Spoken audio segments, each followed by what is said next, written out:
Good morning, world of YouTubers, fellow YouTubers, hopefully some new YouTubers, old YouTubers, whoever wants to pop in.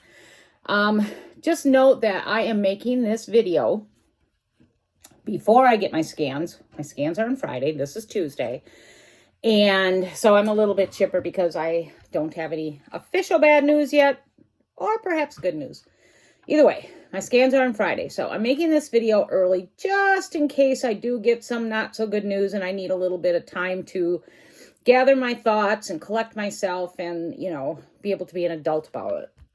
So today I want to talk about, it seems I still have some people interested in going down this path, including myself.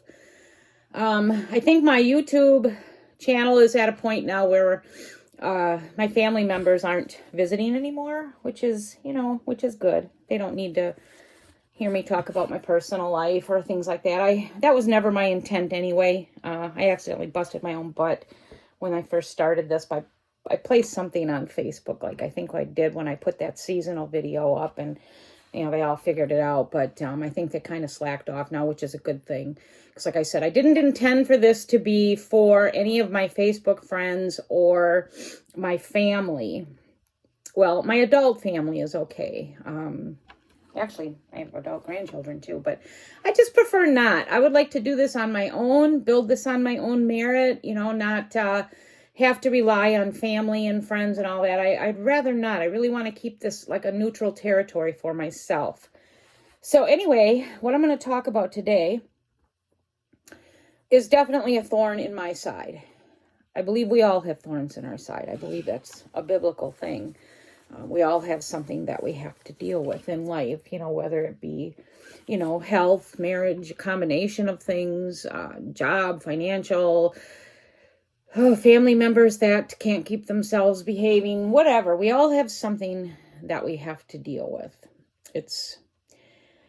Our struggles are either going to enhance us and mature us and grow us, or they're gonna devastate us. And I think for me, I can officially say at this age of life that my struggles have enhanced me and grew me and prepared me for my eternal home and for whatever witness I need to be to family.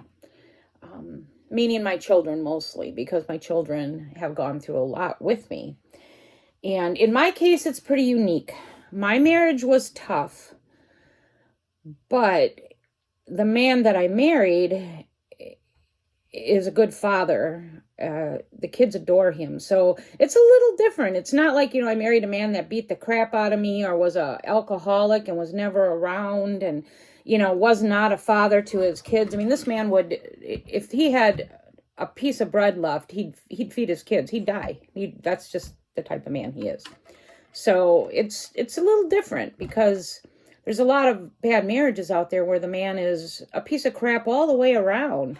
Not a good daddy, not a good husband, not a really good for much of anything. Well, I can't say that about Baldy Man. So anyway, what I want to talk about is how do you have a successful, I don't even know if I'm using the right words, a successful marriage, relationship, when your marriage has been broken so many times that for me, I find it impossible to repair some of the things that have been broken. I just feel, even with God's help, I think I've reached the max of what I can do as far as forgiveness, letting go, moving forward, showing grace, whatever. I think I've reached my max potential. And I have sought God on this for the whole time I've been married, because like I said, the minute we left the church, actually, before we left the church, while we were dating, he was a liar and a sneak. So I just didn't figure that out till I got older. But it was never good. It was never good. It was tolerable. I'm waving at a fly. Can you believe that? So what? I'm 65. I met Greg at 15. So that's 50 years of being with someone that just wasn't a very nice person. Obviously, at my age and with my health, I'm not leaving. If I could walk and I wasn't sickly, would I leave? I 100% can't answer that question. I think if I did leave, I wouldn't leave for another man, because that's not who I am as a woman, you know. I think if I ever, you know, if I could walk and I was healthy and I did choose to leave, it would be for myself, to be with myself until I pass, so that I could have 100% total living in peace, you know, not worrying about my money, my bills, a roof over my head. You know, if someone tells me the sky is blue and it's going to be 90 today, it would be nice to live like that and not question everything. I question everything. So the damage, I think, is, if I'm saying the word right, irreparable. I don't think it can be fixed. I think, like I said, I've fixed as much as I can. So how do I live like this? For the most part, I seek out God, like, all the time, to give me strength, to give me patience. I'm learning I probably should have never asked for patience, because I think when you ask God to teach you patience, he does, and not in the ways that we've thought. He will give us situations where we have to learn patience, or, you know, we're going to learn something. But daily life like this is exhausting. It is really exhausting. There's other things that he's done and continues to do that are not good. I think at this point in his life, he's probably changed to the max that he's going to change too. I think, you know, he used to be a really, I guess the word I think of when I think of him, he was a snake. He was a slithering little snake. And he didn't just be dishonest and icky to me. He was to his friends. He just wasn't a well-liked person. He was a snake. And that's putting it nicely. Greg would rip off his own mother. He just would. That's how he was. And he would do it in a way where he would try to make you feel like it was your fault that he did it, or he didn't know he was doing it, or he had to do it. You know, it never occurred to him just to go get a flipping job and take care of his stuff. And so he was a really bad human being. And I was so busy raising the kids and all that, I guess I just didn't pay attention to how bad it was. And I guess I kept thinking, well, it's not like my dad. He doesn't beat me up. He's not an alcoholic. He comes home every night. He doesn't cheat. Who knows? Maybe he did. I don't think he did. That's not the type of man he is. He just liked to lose our homes and make sure that, you know, our lights got shut off and cable got shut off and phones got shut off, that kind of stuff. But I don't know. So here we are, all these years later. How do I live with it? Like I said, I go to God. I always ask God, have I shown enough grace? Because I myself I've got my problems. I've got leftover baggage from my childhood. I don't think I'm a mess, but the damage, I think too, I may have reached the full potential of my healing from my childhood and then my marriage. You know, I have so little confidence. I always think if something goes wrong, it was me. I mean, you know, if there's a tornado that comes through here, I will think somehow it was my fault. Like maybe I should have known it was coming and I should have left. That's my thought process for everything. And that doesn't go back to Greg. That goes back to my childhood. But you just blame yourself for everything. And, you know, and I literally mean this from my heart. If something goes wrong, I always own it and I take it. It never occurs to me to think that it might be another person's problem or choice. It's always, what did I do? You know, how could I have prevented that? And I despise that feeling because I think it paralyzes you. And I think I never reached the success in my life career-wise, job-wise, because I always had that thought process of that I was always doing something wrong, wasn't good enough, they shouldn't have hired me, they should have hired this person. This person had a degree and I didn't. It's just, that was always my thought process, and still pretty much is. And so it's, you still have two very wounded people trying to get to the finish line. And that's how I look at my marriage. We have two very wounded people trying to get to the finish line. Am I madly in love with Greg?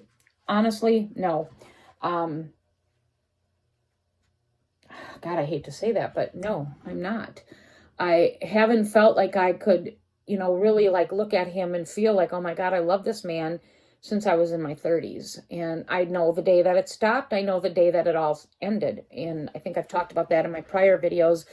We were taking a walk through the resort that I actually live in now. And that's when, I found out that he had took out another loan on our home, which I knew in my heart then we were done, that we were going to lose that home. And that was the day that I really felt like my love for him just stopped. It was like, okay, this is the third house, dude. I'm just so done with this. I'm done with your line. I'm done with everything's going to be okay shit. I hated it. And so that was the day I felt like I stopped really loving him. I care and I love him, as another person of God and creation. I love him as the father of my children. But I have a lot of, I don't know what the word is. I don't think anger anymore. Sadness, maybe a tinge of anger, sadness, of what we should have had and what we could have had if he had not done the things he did, the damage. I mean, it's just so many people, oh, it's just a house. It's just how, you know what? No, it isn't just a house. A house is your home. It's where your children reside. It's their security. It's their safety. It's their peace. It's their sanctuary. It's where they grew up. My kids and me, for some odd reason, were really entwined in that third home. And we didn't spend as much time in that home as my first home. The second home, we were only in about 18 months. But I think because this house was in the country, it was like our dream home. It was actually so much fun to decorate. We had, I think it was 3 acres of land, and it was 3 stories. And, we had the big brick fireplace. I had a balcony that overlooked my living room, dining room, where I just could decorate the heck out of that place. And, at night you could sit out on the hill and just overlook. It was so dark out there. So when the stars were out, it was a slice of heaven out there. So we all just fell in love with it. The kids would camp out there a lot of times, sometimes even when it snowed. So I had a lot of holidays out there, and one in particular was everything you would have seen on a Hallmark card. We had Thanksgiving at our home, and the temperatures were mild, but yet it snowed while we were eating. And our living room, dining room area was all windows. I can't remember how many, but I think it was over 27 windows that went around our living room, dining room. So, as we're eating and the fire's going, the snow is like, the big flakes are coming down. It was just like the most beautiful day. And I'm not kidding when I say it was a Hallmark moment. It was so beautiful. After we ate, we all put on our coats and mittens and hats, and we took a hike across our field and went up to the hill to look around. It was just one of those days that I never had before. It was like a one-time gift, and we all remember it. And, I had so many wonderful Christmases out there. The decorating, it was a home that was so fun for me to host in, to live in. And so that was like that might have been the knife in the coffin for me with Greg. And, I loved the house after that. I think God has been gentle with me in all of the losses. It was replaced with something, very nice. I did have to live in low-income housing for a while. I did go into low-income housing, but our low-income housing here in the town I live in is very nice. It was 3 bedrooms and 2 bathrooms, and, I fixed it up, and it was a beautiful place. And I ended up there, I think, about 4 years. And then, once Greg got his crap together, because I told him I wouldn't move back with him, he had to find the place on his own. Since he lost the house, he had to find the new place. Of course, we couldn't buy. So it took him a bit, but then he ended up finding our last house, which was a brand new house, a brick 3-bedroom ranch with a fireplace and a deck and an attached garage, which is something that he always wanted. I could have cared less. But it was a beautiful home in a nice subdivision and brand new. So I feel like God looked out for me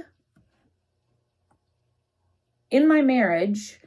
For all the messes that Greg created, I feel like God swept it all up, and it helped me keep going, So I've been faithful to God in that I have continued forward with this marriage. I don't believe in divorce unless, you have those reasons, unfaithfulness or abandonment.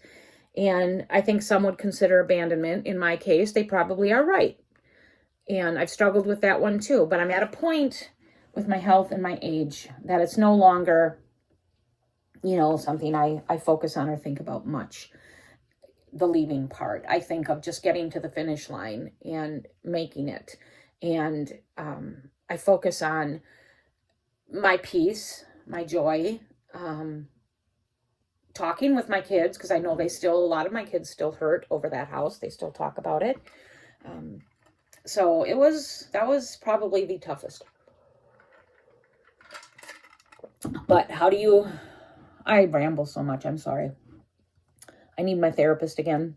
He went out of his job. I don't know, not going out of business, what changed jobs. And I haven't followed up with him since April to see where he is, or do I need to get a new one or what. But I feel like I need a therapist in my back pocket until I die too, because I've always got something, a burden. It's not just my marriage. It can be my disease. Like, I still can't to this day, 12 years later, talk to someone about my cancer without crying. I've never made peace with that word. And, obviously I probably am not going to after this long. But anyway, so I really try hard also to focus on Greg's good qualities. And there are many. It's not all bad. Financially, he devastated us. Unless God provides a miracle of some sort, we will never be financially strong. We will always be financially weak. But I have a roof over my head. It's a nice roof. And again, this place is a tiny home, but it was brand new. I got a brand new place. It's adorable. I'm still in the process of fixing it up and getting comfortable. It's fine. And there's a lot to be said in that. I've been so fortunate. Like I was thinking this morning while I was getting ready, I've had 2 wonderful winters in Houston. Amazing winters in Houston. Who would have thought, after being devastated like we were financially, that I'd have ever gotten that? And it's been amazing. I've had wonderful vacations, cruises. So I really feel like God's been gentle and kind to me during these broken times, which are many in this marriage. And I just don't know the answer to my own question. How do you live with someone that you don't trust? I don't look to him for, my safety or my protection. I look to God. If I feel like I need something, I pray. If I just know Greg's limits, earthly limits and stuff like that. So if I feel like I need something or whatever, like I said, I go to God. I can't ask Greg for much, other than, lunch at McDonald's or something like that. It's just not something he can do. He does, like I said, if I'm having a really bad day, which lately I've had quite a few, I know that he will, make dinner, make lunch, make breakfast, whatever, bring it. I know that he will make sure I get my meds. I know that he will pick them up when they need to be picked up. He will take care of the dog. He will take care of my feral cats, which is important to me. If I'm having a good day and I want to go somewhere, he'll take me and whatever. So there's all that, and that does help a lot, the coping part, because it kind of helps overshadow focusing on the bad. It's like a give and take situation, I guess. Do I ever see myself looking at him and being like, oh my God, I'm in love with this man and he makes my world turn? No, I don't. I just don't. I'm thankful that he's a good father. I'm thankful that while I've had to walk this path, that I know that I'm not going to be made to be a burden or feel like a burden. I'm so grateful for that, because I've seen that in a lot of women's cases where the men are just horrific. I'm so grateful that I know that if I do die before him, that my kids will always be number one to him. He will take care of my dog. He will take care of my cats. So the things that are important to me, even if I'm not here, I know that he will honor that. And that gives me a lot of comfort. So that helps me also, on the day-to-day when I feel like I just want to go toss him in the river after I beat the shit out of him for 45 hours. I have to remember those good things. I do still dream occasionally of murdering him slowly. I even think I have a way of figured out of how to never find the man again. But with my luck, they would. But anyway, I guess that would be my advice and my answers to another person that's living in a marriage that doesn't give you that ultimate fulfillment, and where you long for your husband, and when they walk in the door, you're so grateful to see them, and whatever, when he walks in the door, I'm like, ugh. I don't say that and I don't show it, but I think it. Number one, keep God number one. Go to God. Ask God for help. We need it. We need something supernatural to live with these men that aren't the easiest to live with when you've chosen to stay. I don't judge anyone that isn't like me and chose to leave. I think we all have our tolerance levels. And like I said, if I wasn't sickly and could walk, who knows? Maybe I would have. I don't know. I can't answer that question. So that's it. Number one, you have to have God as your number one. Focus on the good.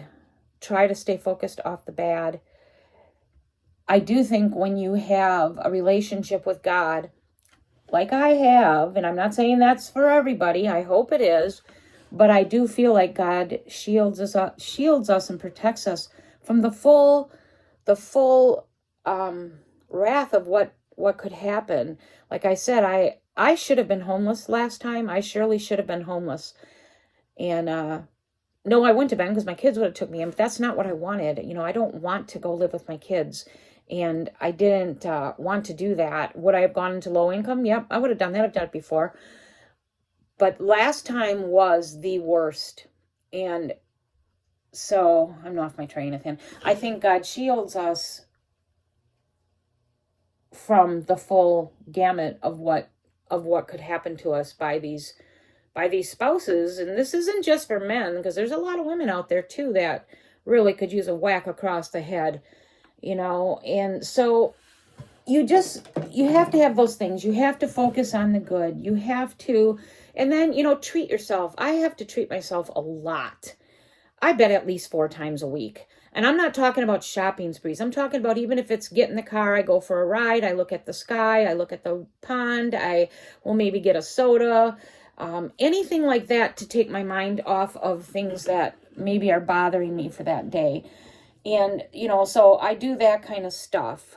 I do that. And I try to remember, I think the biggest part is try to remember too, that I think honestly, people like us that go through a lot of stuff and a lot of hard times are, and might come out the wrong way and I don't mean it to, but I kind of think, and this probably is more so for believers, but I think our value might be greater than those who have just had a cakewalk all their lives. And I don't mean like, I'm better than someone. What I mean is God can use people like me and those who have suffered more than he can use someone who's always had it good, because we understand pain. We understand failure. We understand poverty. We understand going without. We understand the loss of dreams. We understand, like I understand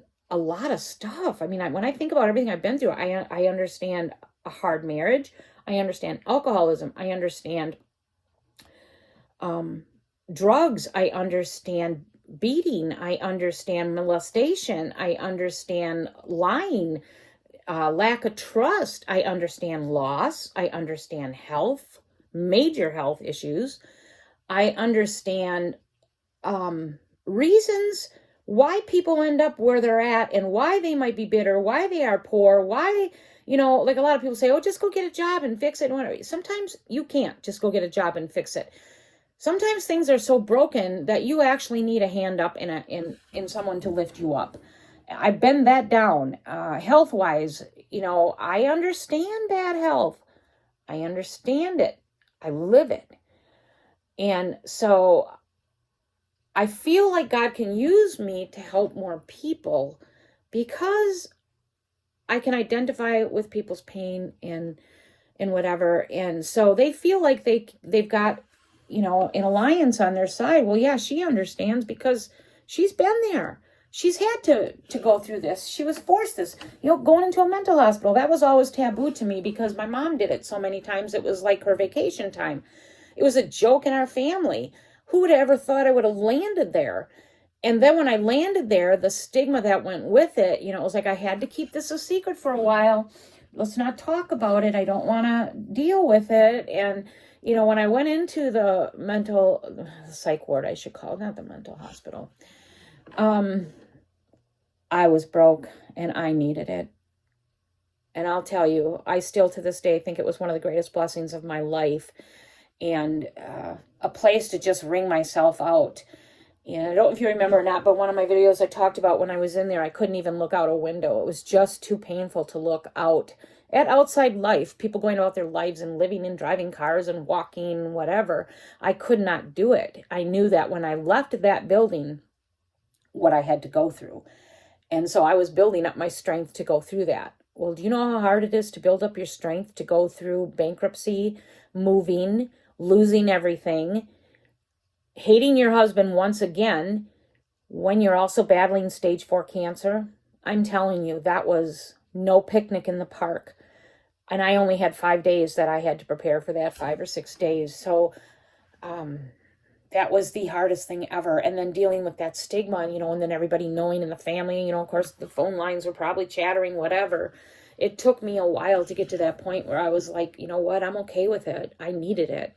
And I processed a lot of stuff in that time that I was in there, not just the marriage stuff, but the childhood stuff and other things that have troubled me. I've got a lot of things that trouble me. I just haven't talked about it on my YouTube channel, and maybe I will, because like I said, I'm not seeing a therapist.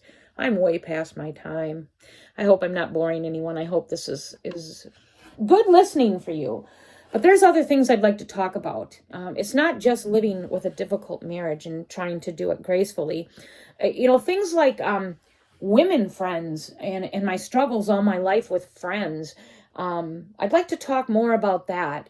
I'd like to talk about faith, believers, sincere believers. Like, just to give you an example, when people used to say, oh, thank God, this worked out, or I don't know what would have happened, or yeah, I'm so blessed to, have gotten this house that I've been wanting. My reaction was always like, oh, he's a Christian. Thank God. I've got another Christian person in my life that I can share my faith with. I have to admit, it was probably in my 60s before I learned that people toss God's name around the same as they toss toilet paper and love. Another thing I absolutely despise. Do you ever notice how many people will say, oh, I love you all, thank God for you. I see it all the time. People go to their concerts, oh, I love you. It's like just a word. It doesn't mean crap. And we toss God's name like that, and we toss love like that. And it took me in my 60s to realize it's meaningless. If you don't have the actions and the works behind your words, it's worthless. Don't use the word God to me if you aren't praying, if you aren't assisting one another, if you aren't reading his word and trying to live by his word. Don't use it. Don't say you love me if you never check up on me, you never spend time with me, you never help look after me, you never just listen to me, laugh with me, cry with me, whatever, don't do it. I don't want to hear it. Sounds rough, but that's where I'm at. And then remember, this also applies to me. If I tell you I love you, I want to back that up with my actions and my words and do what I can, whatever that means. And I can't do much these days, but I'll tell you what, when I tell someone I'm going to pray for them, I pray for them. I usually stop everything I'm doing and I pray right then, because Lord knows I'm going to forget or just get busy. So yeah, I do it. When I say I love someone, if I hear that they're hurting or whatever, and they need food or whatever, I will drop groceries off. I'll do what I have to do. I try to back my words. I try to be what I say for other people. I just don't try to be that person that complains, but then doesn't do anything myself. I do what I can, what I'm able to do. So on that note, I'm going to end this video because this is a long one, but those are other things I'd like to talk about in the future. And things that really trouble me. The friend one is really troubling and always has been. I've worked a lot on that in therapy, and I'm nowhere further today than I was. I think I have an understanding of why it's been hard for me to maintain friends, and I will share that also. But so my tips for living with a marriage that isn't one of those, loving, crazy, oh, I love you, goo goo gaga marriages. Have God first. Focus on the good. Really pamper and treat yourself. Take care of yourself. Honor yourself. This is if you choose to stay. If you choose to leave, you'll get your support in other ways. And I don't fault anyone for that either. I can't. I'm not in a position to judge. A lot of people think I'm a whack job for being where I'm at. It is what it is. I hope you all have a great day. And I don't know if I'm going to make another video before my scans. I might. Who knows?